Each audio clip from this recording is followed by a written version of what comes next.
Hello అండి, welcome back to my channel Kavitha tasty food. అందరూ ఎలా ఉన్నారు? బాగున్నారా? ఈరోజైతే నేను పెళ్ళిళ్ళలో చేసే చికెన్ ఫ్రై ఉంటుంది కదా, అది చేశాను. చాలా టేస్టీగా వచ్చింది, అదిరిపోయింది. పక్కగా ట్రై చేయండి. ముందైతే మసాలా ప్రాసెస్ అయితే చూద్దాము. ఒక గుప్పెడు ధనియాలు, ఒక 2 యాలక్కాయలు, 3 లవంగాలు, కొంచెం బిర్యానీ ఆకు, కొంచెం పువ్వు ఉంటుంది కదా, అది ఫ్రై చేసుకొని మిక్సీ పట్టేసుకోవాలి. అది పక్కన పెట్టేసుకొని ఆయిల్ వేసుకొని ఆనియన్స్, పచ్చిమిరపకాయలు, ఆనియన్స్ నిలువుగా కట్ చేసుకోవాలి. అవి ఫ్రై అయిపోయిన తర్వాత ఒక స్పూన్ పసుపు వేసుకోవాలి. అల్లం వెల్లుల్లి పేస్ట్ ఒక స్పూన్ వేసుకోవాలి. ఇది ఈవెన్గా మొత్తం ఫ్రై అయ్యేంతవరకు ఆయిల్లో ఫ్రై చేసుకోవాలి. ఆనియన్స్ మాత్రం ఖచ్చితంగా గోల్డ్ కలర్లో వస్తేనే ఆ టేస్ట్ అనేది వస్తుందండి, లేదంటే మళ్ళీ ఆ టేస్ట్ అనేది పోతుంది. అలా ఆయిల్లో ఫ్రై చేసుకున్న తర్వాత ఏదైతే మనం నీట్గా కడిగి పెట్టుకున్నామో చికెన్, అది కూడా యాడ్ చేసుకోవాలి. కొంచెం కరివేపాకు కూడా వేసుకోండి, ఆయిల్లో ఫ్రై అవుతుంది.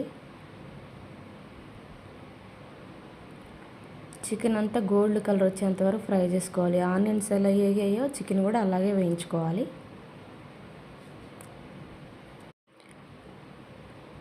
అలా మొత్తం కలుపుకున్న చికెన్లోని ఒక స్పూన్ సాల్ట్ వేసుకోవాలి. ఇప్పుడైతే ముక్కలకి సాల్ట్ అనేది పట్టి చాలా టేస్ట్గా యమ్మీగా చాలా బాగుంటుంది.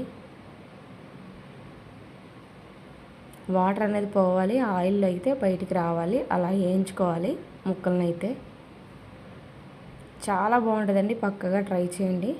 చూసారా, అలా గోల్డ్ కలర్ రావాలి. ఇప్పుడు 2 స్పూన్ల కారం వేసుకోండి, ఎందుకంటే ఇక్కడ మనం ఆనియన్స్ వేసాం కదా, అవి కొంచెం స్వీట్నెస్ ఇస్తాయి. అందుకని కారం అయితే కొంచెం ఎక్కువగానే వేసుకోండి. అంటే ఎంత తింటామో మనం అంత సరిపడా వేసుకోండి. ఇది కూడా ఒక 2 మినిట్స్ ఆయిల్లో ఫ్రై చేసుకోవాలి. ముక్కలు, కారం మొత్తం ఫ్రై చేసుకోవాలి. అది ఫ్రై అవుతుండగా ఒక 2 టమాటాలు కట్ చేసుకొని అది కూడా వేసుకోవాలి. ఇవి కూడా చక్కగా మగ్గిపోవాలండి. ఆల్రెడీ మనం సాల్ట్ వేసాం కాబట్టి మగ్గిపోతాయి. పండిపోయిన టమాటాలు తీసుకొని చక్కగా మగ్గబెట్టి ఆ తర్వాత 1 స్పూన్ జీరా పౌడర్, మిరియాల పౌడర్, ఆ 2 వేసుకోవాలి. లాస్ట్లో మనం ముందుగానే సిద్ధం చేసుకున్నాం కదా మసాలా పొడి, అది కూడా యాడ్ చేసుకోవాలి. మొత్తం ఈవెన్గా కలుపుకోవాలి. ఇదంతా సిమ్లోనే పెట్టుకొని ప్రాసెస్ చేసుకోండి, లేదంటే మసాలాలన్నీ మాడిపోతే. ఫైనల్లో ఒక 2 పచ్చిమిరపకాయలు నిలువ కట్ చేసి వేసుకొని కరివేపాకు, కొత్తిమీర యాడ్ చేసుకోవాలి. చాలా బాగుంటుందండి, అదిరిపోయింది టేస్ట్ అయితే. నిజంగా ట్రై చేయండి. చూసారా, అసలు జ్యూసీగా చాలా అంటే చాలా బాగా వచ్చింది. ప్లీజ్ సబ్స్క్రైబ్ చేసుకోండి కొత్త వాళ్ళు ఎవరైనా చూస్తే. Boy friends.